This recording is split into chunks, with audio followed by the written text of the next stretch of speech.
Minister for Agriculture and Forests, Royal Government of Bhutan, and Chairman Global Tiger Forum, distinguished ministers from Tiger Range countries, Shri Prakash Javadekar,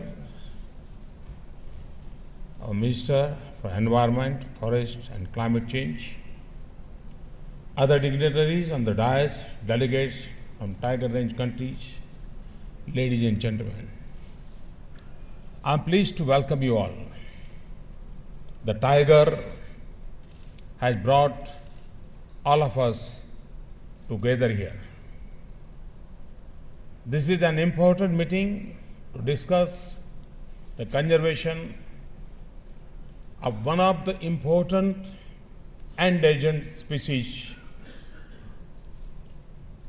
Your very presence as a testimony to the importance your country attaches to this umbrella among species.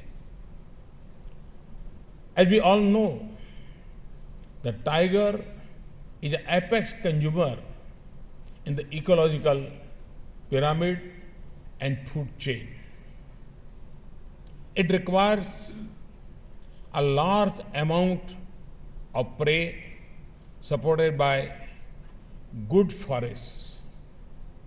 Therefore, by protecting the tiger, we protect the entire ecosystem and the ecological services which are equally crucial for the well-being of human beings.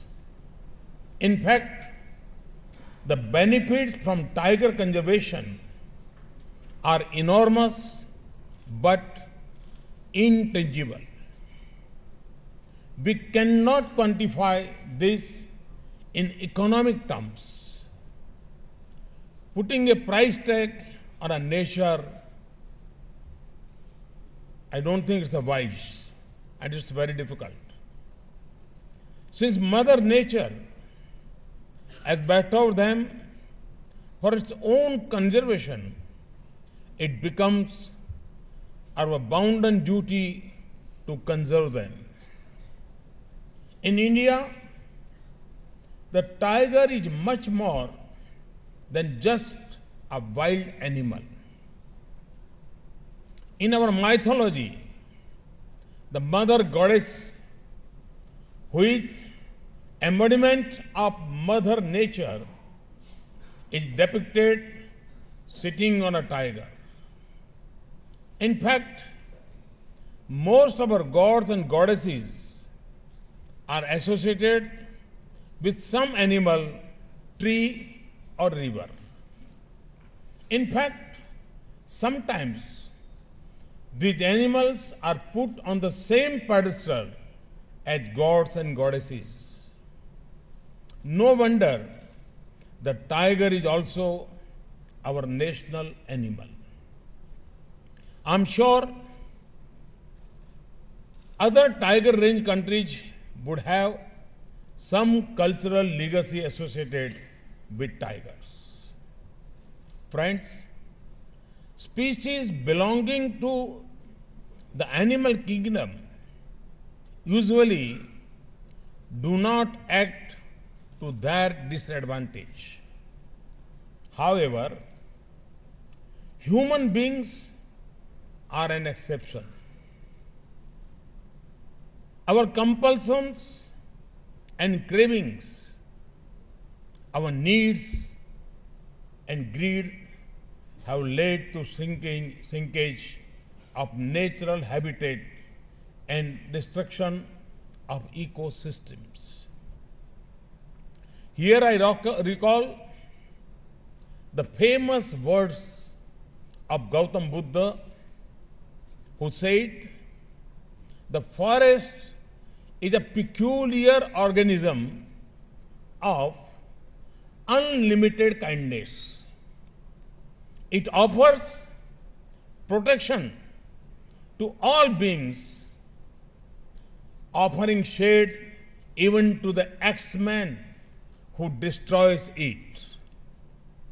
I appreciate the good efforts made by the tiger range countries in conserving tigers. I compliment you all for this great ongoing efforts. I also appreciate the efforts through Global Tiger Initiative and the Council. I must mention the great effort made by Mr. Vladimir Putin in convening the Tiger Summit in 2010. The Global Tiger Recovery Program was an important outcome of these efforts. I also appreciate the initiatives of Mr. Dorji, the chairman of the Global Tiger Forum. However, from what I have been told, it appears that tiger habitats have reduced drastically across tiger range countries. The situation has been aggravated further by the ongoing trafficking in body parts and derivatives of this magnificent animal. In India too, we have been facing the challenge of poaching and disruption in their ecosystems. The positive side for us in India is that majority of the population respect trees, animals, forests, rivers, and other elements of nature like the sun and God, moon. They consider the earth as our mother. Our scriptures encourage us to treat the entire universe as one Vasudhaiv Kutumbakam and Lokah Samasta Sukhino Bhavantu.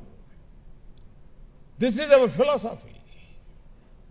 We pray for peace and prosperity of everyone, including the ecosystem.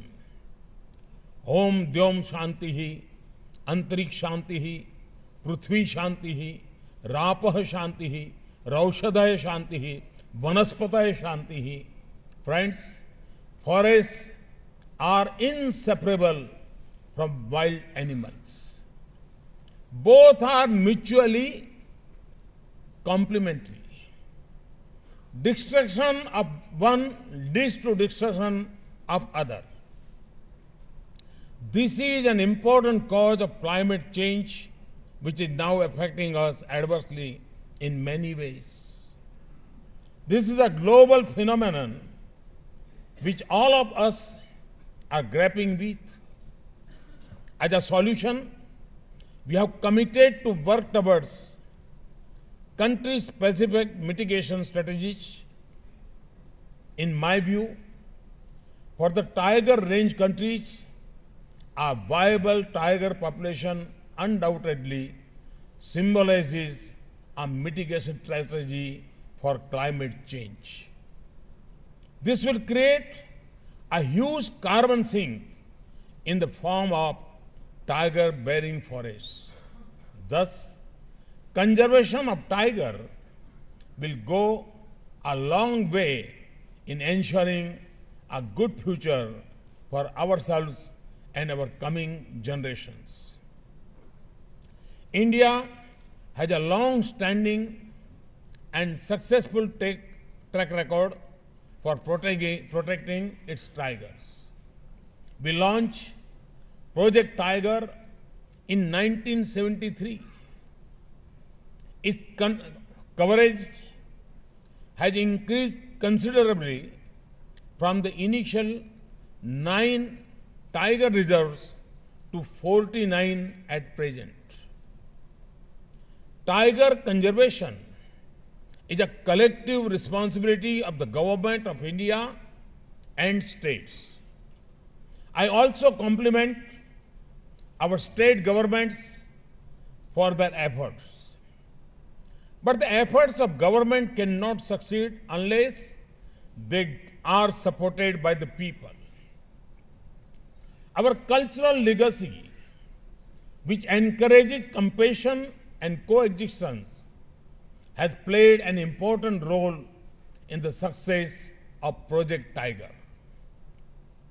Due to such collective efforts, there has been a rise of 30% in the numbers of tigers. It has gone up from 1,706 in 2010 to 2,226 in 2014. Our National Tiger Conservation Authority has taken many landmark initiatives. Use of modern technology, including intelligent, infrared, and thermal cameras on 24/7 basis is being promoted for surveillance against poaching in sensitive tiger reserves. Several protocols for smart patrolling and tiger monitoring have been evolved. Radio telemetry is also being promoted to monitor tigers. A national repository of tiger camera trap photo database is also being created. To do all this, we have this year doubled our allocation for tiger conservation. We have increased it from rupees 185 crores to rupees 380 crores, which is 3.8 billion rupees. I strongly believe that tiger conservation or conservation of nature is not a drag on development. Both can happen in a mutually complementary manner. All we need is to reorient our strategy by factoring in the concerns of the tiger in sectors where tiger conservation is not the goal. This is a difficult task, but can be achieved. Our genius lies in smartly integrating the tiger and wildlife safeguards in various infrastructures at the landscape. This essentially takes us to the much needed smart green infrastructure while adopting a landscape approach. The landscape approach would also help us to involve business groups through corporate social responsibility for various initiatives toward tiger conservation. In the Indian context, we intend to achieve this through the tiger conservation plans. Considering the ecosystem value of tiger conservation areas, we need to consider them as natural capital. Our institutions have done an economic valuation of a few tiger reserves.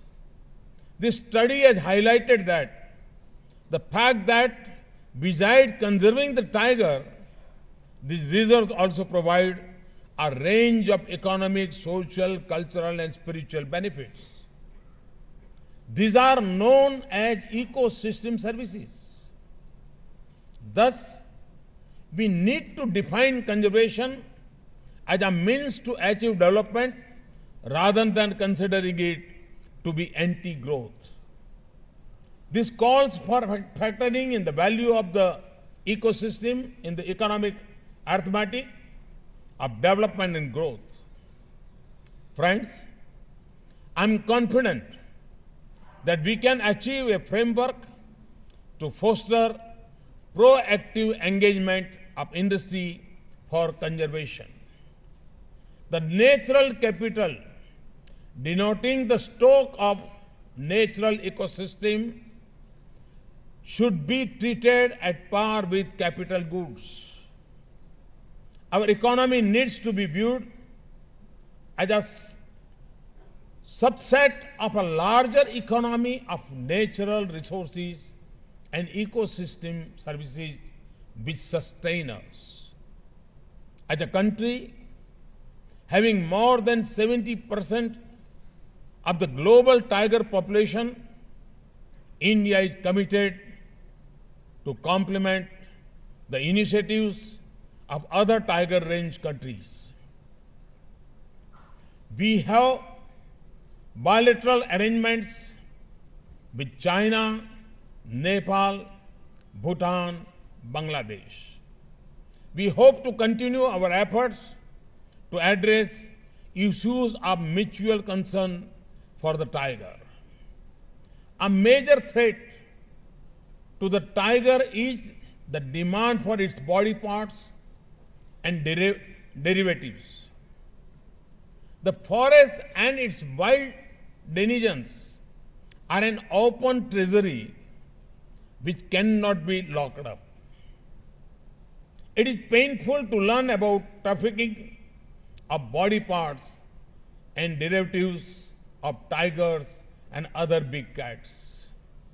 We need to collaborate at the highest level of government to address this serious issue.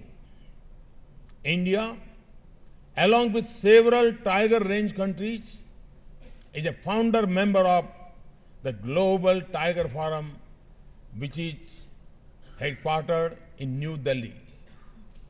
This is the only intergovernmental organization of its kind. It is now working closely with the Global Tiger Initiative Council. As a host country, I assure you of our fullest support. We will also be happy to support capacity building of wildlife personnel at the Wildlife Institute of India. The tiger range countries are signatories to other international conventions to address international trade on endangered species. In this regard, I want to give you another good news. We are moving towards formally adopting the statute of South Asia Wildlife Enforcement Network.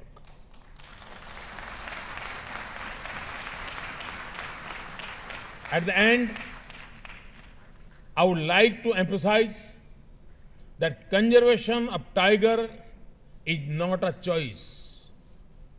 It is an imperative. I would also like to emphasize that regional cooperation is essential for combating wildlife crime. In this conference, let us resolve to work together to protect the tiger and his space. India is committed to engage with all tiger range countries for this purpose. I appreciate your presence and with this conference, all success. Thank you very much.